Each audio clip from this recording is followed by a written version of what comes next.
வாழ்க வையகம், வாழ்க வையகம், வாழ்க வளமுடன். தமிழ் ஆனந்த யோகம் வாழ்க வளமுடன். கூடியிருக்கும் மெய்யன்பர்கள் அனைவருக்கும் இனிதான மாலை வணக்கங்கள்.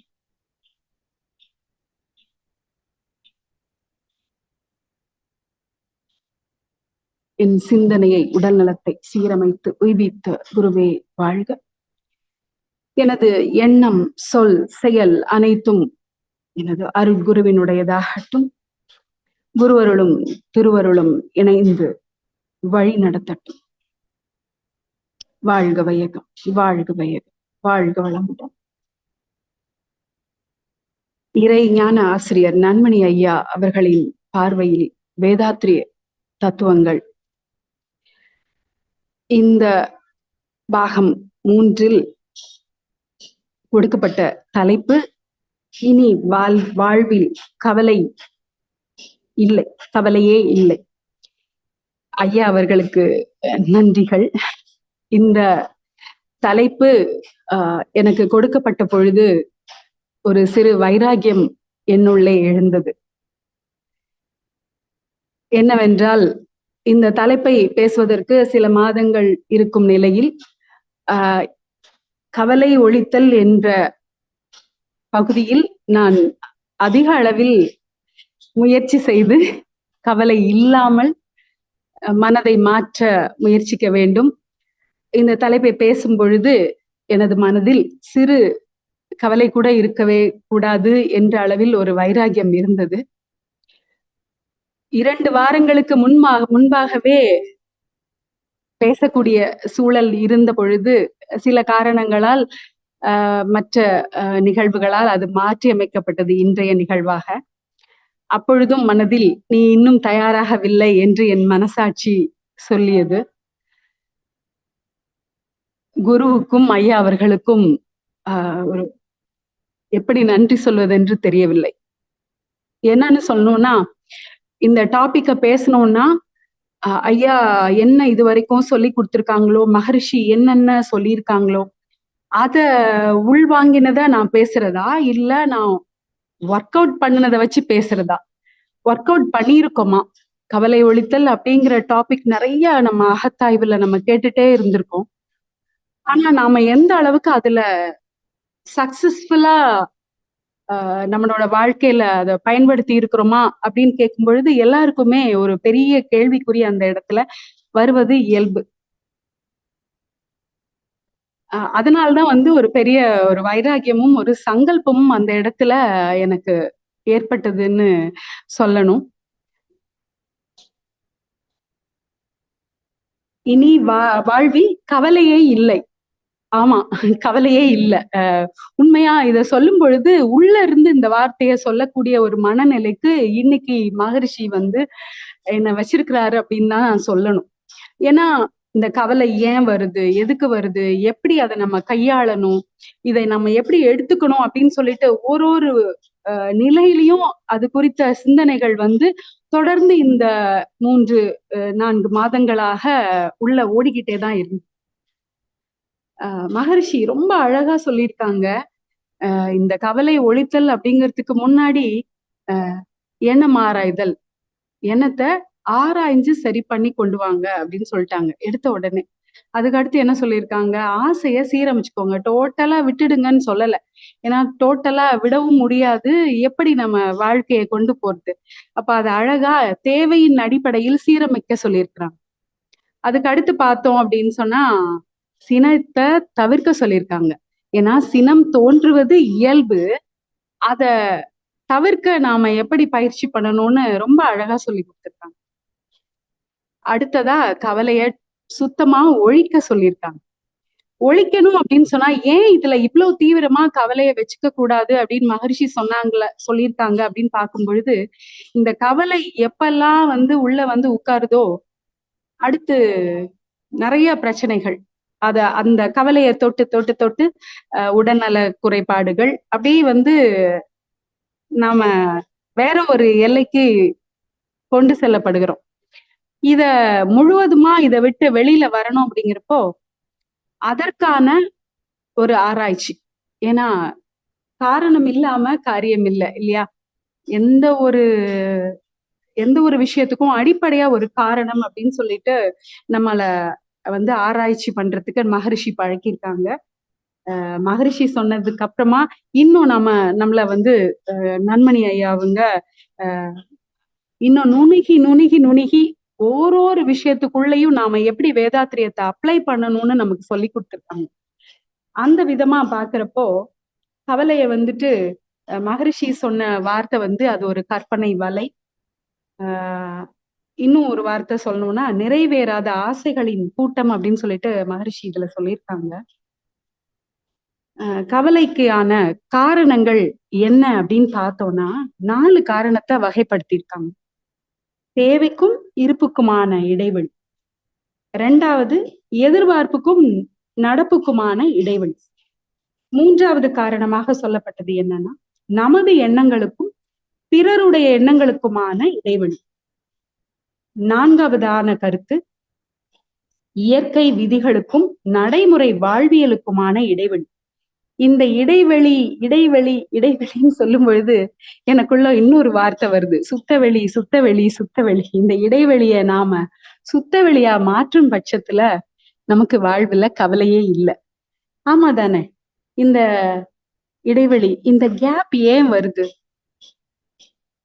சுத்தவெளி வந்து நம்ம எல்லாத்தையும் வந்து செயல்பட வைக்குது. நம்மை சுற்றி அனைத்தும் இறைநிலையின் இறைநிலைதான் நம்ம சுத்தி இருக்கிற அத்தனையுமா இருக்கு. இதெல்லாம் நம்ம வந்து ஒரு வார்த்தையா மட்டும்தான் நாம எடுத்துட்டு இருக்கோம். நமக்கு இன்னும் அத வாழ்க்கையா பார்க்க தெரியலையோன்னு சில நேரங்கள்ல தோணும். ஏன்னா பார்ப்பது அனைத்தும் இறைவனின் மாற்று உருதான் அப்படிங்கிற எண்ணம் வந்து உள்ள ஆழமா போக போக நமக்கு எல்லாத்துலயுமே வந்து ஒரு தெளிவு வரும். அந்த இடைவெளி குறைந்து அது சுத்த வெளியா மாறும் பொழுது எல்லாமே மாறி போகும் பொழுது அங்கு வாழ்வில் கவலையே இருக்காது அப்படிங்கிற உண்மைய நாம புரிந்துக்கணும், புரிஞ்சு செயல்படணும் அப்படிங்கிறதுதான் மகரிஷியோட ஆசையா இருந்தது. இப்ப வரைக்கும் அதற்காகத்தான் வந்து பெரியோர்கள் எல்லாமே நம்ம வழி நடத்திட்டு இருக்காங்க. இந்த கவலைக்கான காரணங்கள்ல இந்த முதல் 2 காரணம் அப்படின்னு பார்க்கும்போது நம்ம நிறைய முறை ஐயா நமக்கு சொல்லியிருக்காங்க. தேவைக்கும் இருப்புக்குமான இடைவெளி. தேவை என்னவா இருக்கு? நம்மளோட இருப்பு என்னவா இருக்கு? எனக்கு ஒரு வண்டி வாகனம் வேணும், இல்ல என்னுடைய தட்பவெட்ப பாதுகாப்பிற்காக எனக்கு ஒரு இருப்பிடம் வேணும் அப்படின்னு நாம நினைக்கும் பொழுது அதற்கான கை இருப்பு நம்ம கிட்ட எதுவா இருக்கு? நம்ம கிட்ட அதற்கான பணம் சூழல் கம்மியாக குறைவான நிலையில இருக்கும் பொழுது நாம அந்த சூழலை நாம எப்படி பார்க்கணும்? ஒரு வீடு வாங்கியே தீரணும்னு இல்லை. கையிருப்புக்கு ஏத்தபடி ஒரு லீஸுக்கு ஒரு வீடு இல்ல வாடகை வீடு, அதுவும் நமக்கு தட்பவெட்ப நிலையில இருந்து பாதுகாப்பு கொடுக்க தானே செய்யுது. அப்ப நமக்கு சொந்த வீட்லயே நாம இருக்கணும் அப்படின்னு நினைக்கும் பொழுது அங்கு வந்து அந்த எண்ணத்துக்கு ஃபில் பண்றதுக்காக நம்ம கடன் வாங்கணும். கடன் அடைக்கிறதுக்காக நிறைய சிரமங்களுக்கு உள்ளாகணும், பிரச்சனைகள், அதை தொடர்ந்து கவலைகள் அப்படின்னு சொல்லிட்டு மாறி போயிடுது. இது மாதிரிதான் நம்மளோட தேவை என்ன, அதற்கு நமக்கு இருப்பு நிலையில என்ன செய்யணும் அப்படிங்கிறத நாம அந்த இடைவெளியை குறைக்க குறைக்க நமக்கு பிரச்சனைகளும் குறையும். அதே மாதிரி பிரச்சனைகள் குறையும் பொழுது கவலையும் இல்லாம வரும் அப்படிங்கிறதுதான். 2வதா எதிர்பார்ப்புக்கும் நடப்புக்குமான இடைவெளி அப்படிங்கும் பொழுது இது எல்லார் வாழ்விலையுமே நம்ம ஒரு நாளுமே சந்திக்கிற விஷயங்கள் தான். நாம என்ன எதிர்பார்க்கிறோம்? நம்ம பிள்ளைங்க நிறைய நல்லா படிக்கணும், நிறைய மார்க் வாங்கணும், அப்படி இருக்கணும், இப்படி இருக்கணும், எல்லாம் புற வாழ்க்கையில பெருசு பெருசா நாம யோசிக்கிறோம். ஐயா இன்னைக்கு கூட சொன்னாங்க, பெரிதினும் பெரிதி கேள்னு பாரதியார் சொன்னதை எப்படி புரிஞ்சுக்கிறீங்கன்னு கேட்டாங்க. பெரிது என்னது, பெரிதுன்னா எதை அப்படிங்கிறது நிறைய பேருக்கு புரியறது இல்லை இல்லையா?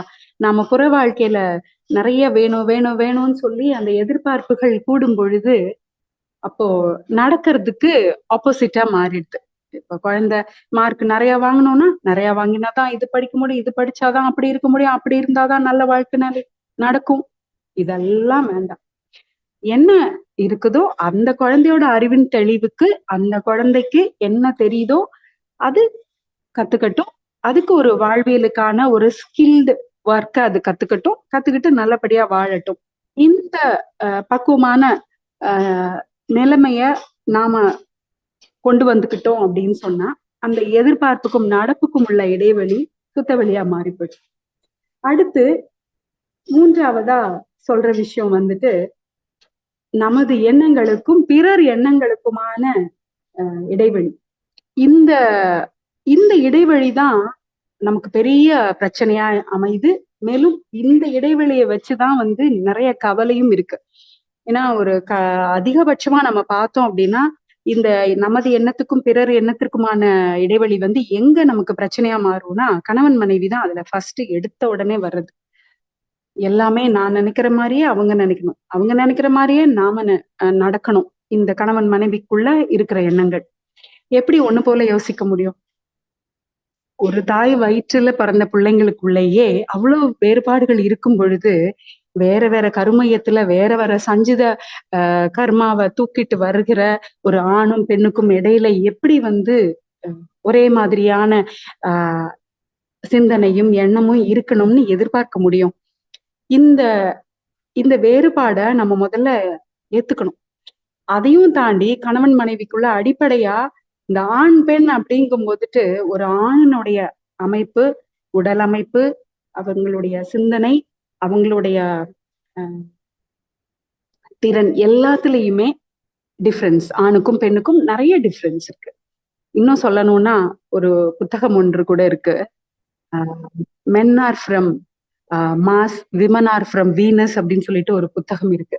அதுல பாத்தீங்கன்னா ஆண்களோட சிந்தனைக்கும் அவங்க வந்து ரெண்டு பேருமே வேற வேற கிரகத்திலிருந்து வந்தவங்க, இவங்களுக்குள்ள எப்படி ஒரே சிந்தனை இருக்க முடியும் அப்படின்னு சொல்லிட்டு அந்த ஒரு கேள்வியோட தான் அந்த புத்தகத்துல எல்லாமே பேசியிருப்பாங்க.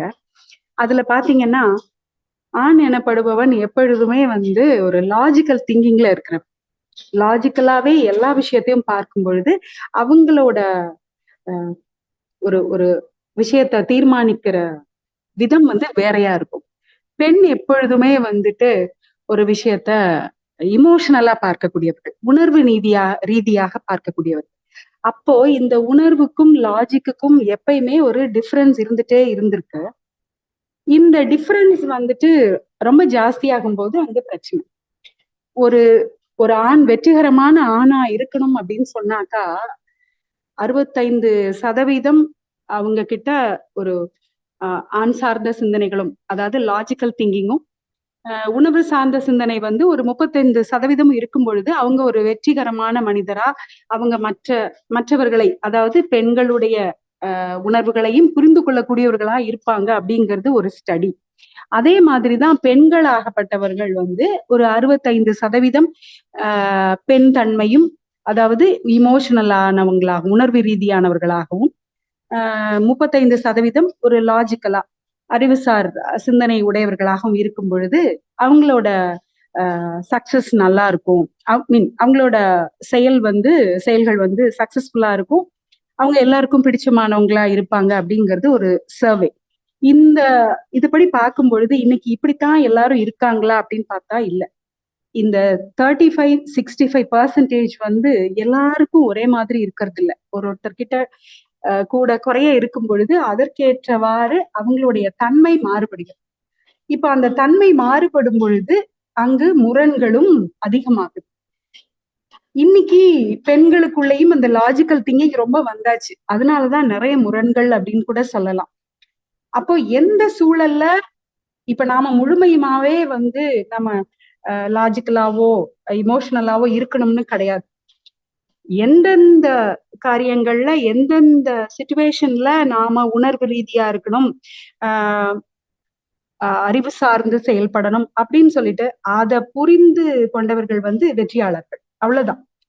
எல்லா நேரத்திலயும் அதை ஒரே காம்போல இருக்காம ஒரு ஒரு சூழலை இந்த பர்சன்டேஜ் அழகா கையாண்டாங்கன்னா இன்னைக்கு வந்து லேடிஸ் ஆகட்டும் ஜென்ஸ் ஆகட்டும் சக்சஸ்ஃபுல்லா இருக்க முடியும் அப்படிங்கறதா இன்னைக்குள்ள கணக்கு. ஏன்னா இந்த பழைய கணக்கெல்லாம் இப்ப மாறி போயாச்சு. எல்லாரும் வந்து எல்லா நிலைகள்லையும் பெண்களும் ஆண்களும் ஒர்க் பண்ணக்கூடிய சூழல் வந்ததுனால இந்த முரண்களும் அதிகமாகிக்கிட்டே இருக்கு. அப்போ நாம அதை சரியா புரிஞ்சுக்கிட்டோம் அப்படின்னு சொன்னாக்கா இந்த பிரச்சனைகளை குறைச்சிக்க முடியும், அறவே தவிர்க்கவும் முடியும். அப்ப கவலையில இருந்து வெளியில வர முடியும். இதுல இன்னொரு ட்ரிக்கு கூட சொல்லலாம். நாம நேரடியா கணவன் மனைவிக்குள்ள இந்த புரிதல்களை வந்து மகரிஷி என்ன சொல்லியிருக்காங்க, அழகா வந்து ஒரு டிரான்சென்டென்டல் மெடிடேஷன்ல மனைவி நல வேட்பு நாள்ல வந்துட்டு 2 பேரும் கண்ணன் பார்த்து ஒருத்தரை ஒருத்தர் வாழ்த்திக்கணும், ஒருத்தரோட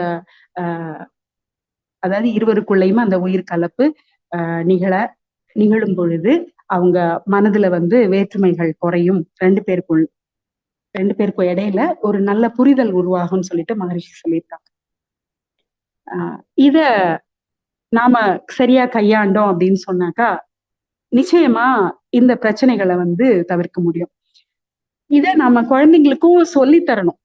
இத நாம புரிஞ்சுக்கிட்டு நாம அதை சக்சஸ்ஃபுல்லா அதை பயன்படுத்தி அதுல வெற்றியை அனுபவிச்சு நம்ம குழந்தைங்களுக்கு இதை நம்ம கத்துக் கொடுக்கணும்.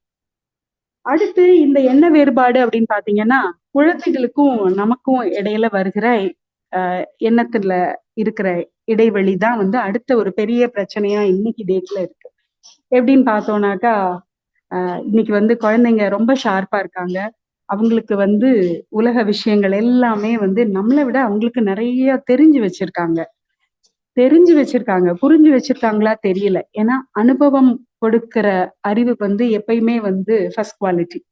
அவங்க தெரிஞ்சு வச்ச விஷயங்களை அவங்க கடைபிடிக்கும் பொழுது அதுல ஒரு வேகமும் அதுல ஒரு முரட்டுத்தனமும் அதுல இருக்கும் பொழுது அவங்களுக்கு பிரச்சனைகள் நிறைய வரும்.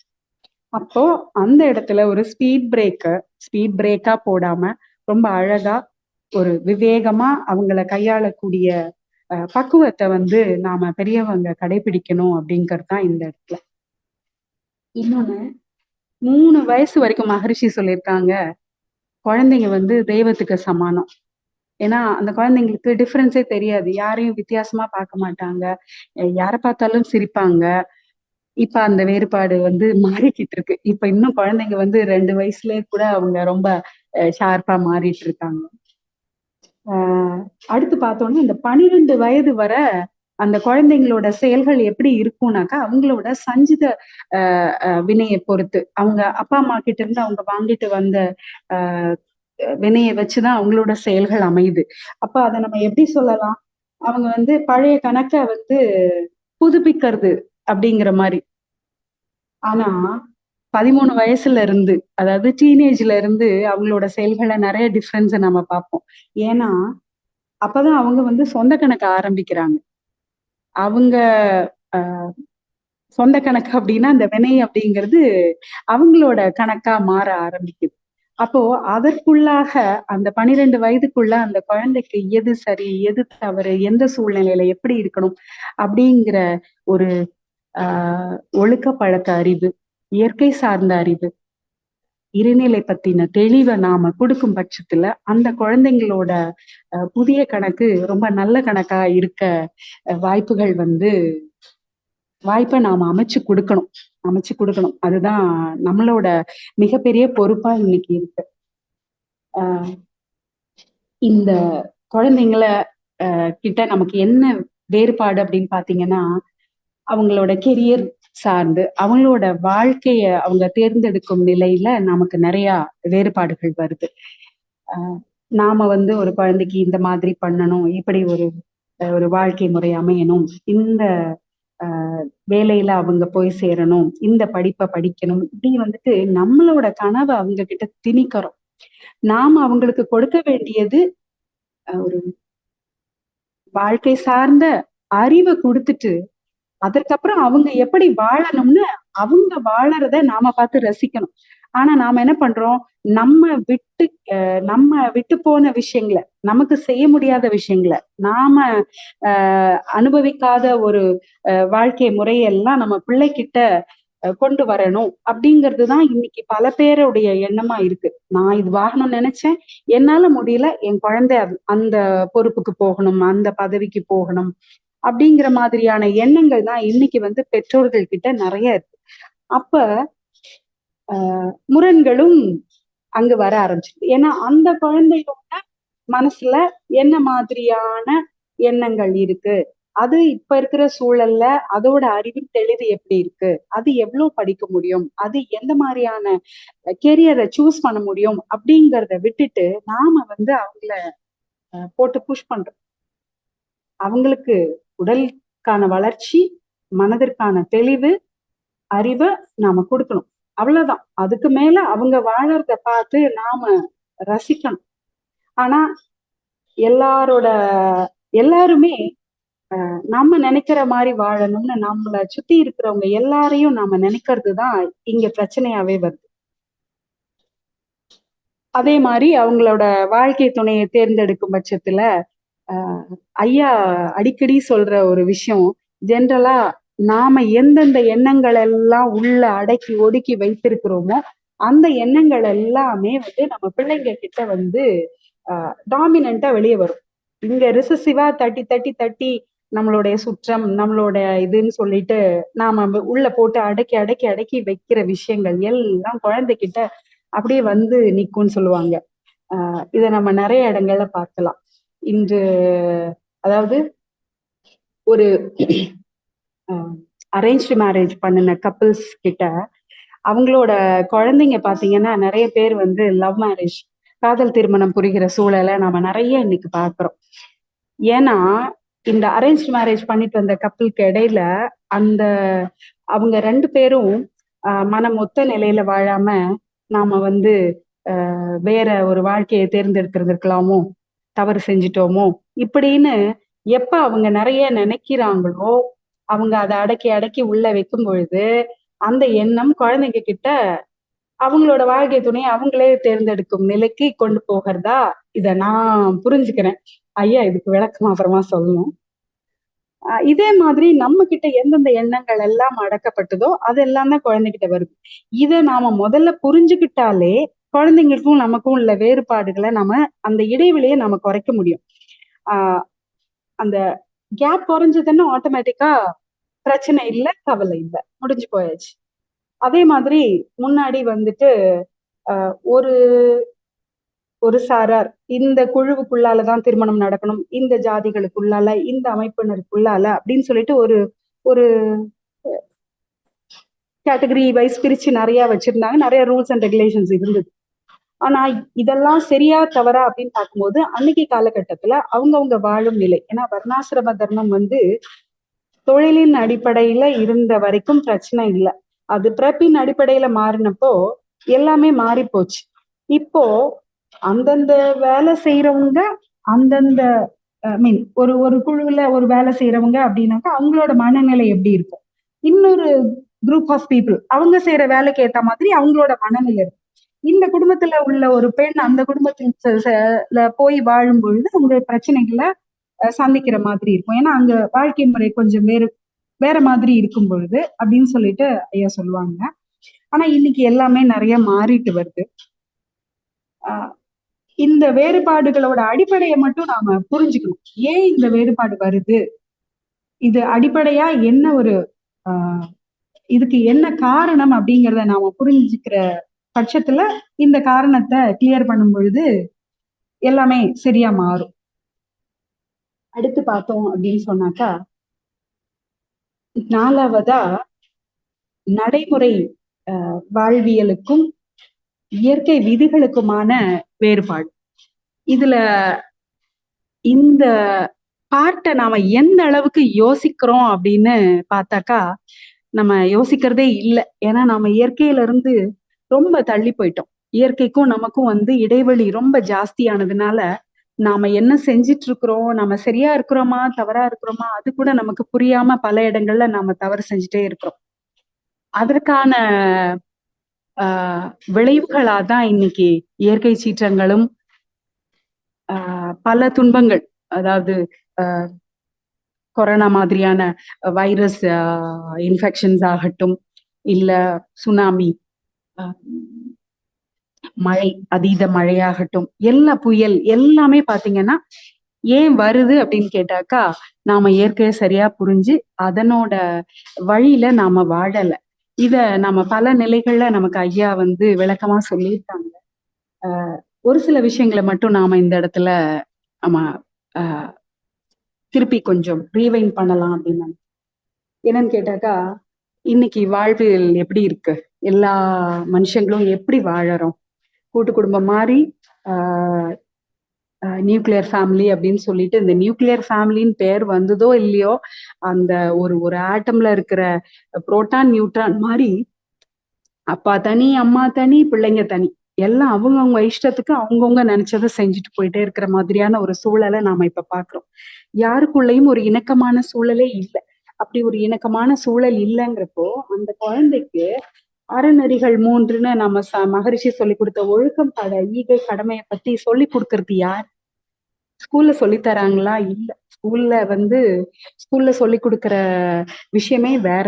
அங்க அங்க கொடுக்கப்படுகிற எதுவுமே வந்து நம்ம நடைமுறை வாழ்க்கைக்கு பயன்படுமா அப்படின்னு கேட்டாக்கா, நிச்சயமா இல்லைங்கிற பதில் எல்லாருக்கும் வரும். அப்போ இன்னைக்கு இருக்கிற மூத்தவங்க எப்படி இருக்காங்க? அவங்களுமே வந்துட்டு பல சிக்கல்கள், உடல் சார்ந்து, பணம் சார்ந்து, சிக்கல்கள்ல சிக்கி சீரியல்களே கதி அப்படிங்கிற நிலையில தான் இன்னைக்கு நாம பெரியவங்களையும் பாக்குறோம். அப்ப இந்த குழந்தைங்களுக்கு யாரு என்ன சொல்லி கொடுப்பாங்க? அவங்க அவங்க கண்ணுல என்ன பாக்குறாங்களோ, காதுல என்ன கேக்குறாங்களோ அதுதான் சரின்னு சொல்லிட்டு அந்த குழந்தைங்க வளர்ந்துட்டு இருக்கு. அப்ப இந்த சமுதாய சீர்கேடு, ஒருத்தருக்கு ஒருத்தர் மேல இருக்கிற வெறுப்பு, பழி, துரோகம், மனிதனுக்கு மனிதன் கொடுக்கிற துன்பங்கள் எல்லாம் சேர்ந்து சமுதாய பதிவா வந்து விடியும் பொழுதுதான் நமக்கு இயற்கை சீற்றங்கள் அனைத்தும் நடக்குது. அது மட்டுமா நடக்குது? இயற்கையை நாம எப்படி வச்சிருக்கிறோம்? ஒரு ஒரு குட்டி கதை இந்த இடத்துல நான் ஞாபகப்படுத்தணும்னு நினைக்கிறேன்.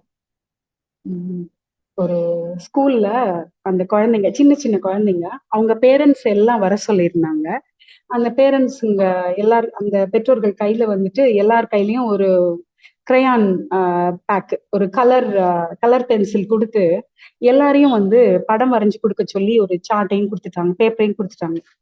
அவ்வளவு அத்தனை பேரண்ட்ஸுமே வந்து ரொம்ப அழகா நிறைய சீனரிஸ் அவங்களுக்கு என்னென்ன தோணுச்சோ எல்லாத்தையும் அழகா வரைஞ்சு, அவங்க வரைஞ்சது எல்லாம் வந்து அந்த கிளாஸ் ரூமோட ஒரு போர்டுல பிளேஸ் பண்ணிட்டாங்க.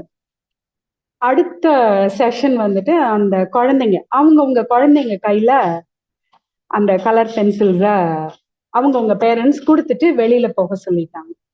அடுத்து இந்த குழந்தைங்களோட டர்ன். இவங்க வந்து வரைய ஆரம்பிக்கிறாங்க. இவங்க வந்து வரைஞ்சிட்டு இவங்க வரைஞ்சதெல்லாம் அந்த கிளாஸ் ரூமோட இன்னொரு போர்டுல டிஸ்பிளே பண்றாங்க. வந்து எல்லாரையும் திருப்பி உள்ள வந்து உங்க குழந்தைங்க வரைஞ்சிருக்கிறதெல்லாம் நீங்க வந்து பாருங்க, உங்க பேரண்ட்ஸ் வரைஞ்சிருக்கிறதெல்லாம் நீங்க வந்து பாருங்கன்னு சொல்லி 2 பேரும் வந்து பார்க்கும் பொழுது எல்லா பேரண்ட்ஸ்க்கும் ஒரு பெரிய ஷாக். அந்த பெற்றோர்கள் எல்லாரும் அப்படியே ஒரு மாதிரி ரொம்ப ஃபீல் பண்ணி நிக்கிற மாதிரி ஒரு சூழல். ஏன்னு கேட்டா, அவங்க வரைஞ்சிட்டு கொடுத்த பென்சில் வச்சு, கலர்ஸ் வச்சு அவங்க குழந்தைங்க வரைஞ்சாங்க. இவங்க வந்து பிரைட் கலர்ஸ், அழகான கலர்ஸ் எல்லாம் இவங்க வரைஞ்சு முடிச்சுட்டு அந்த மிச்சம் இருந்த அந்த டார்க் கலர்ஸ் மட்டும்தான் அந்த குழந்தைங்களுக்கு போய் சேர்ந்தது.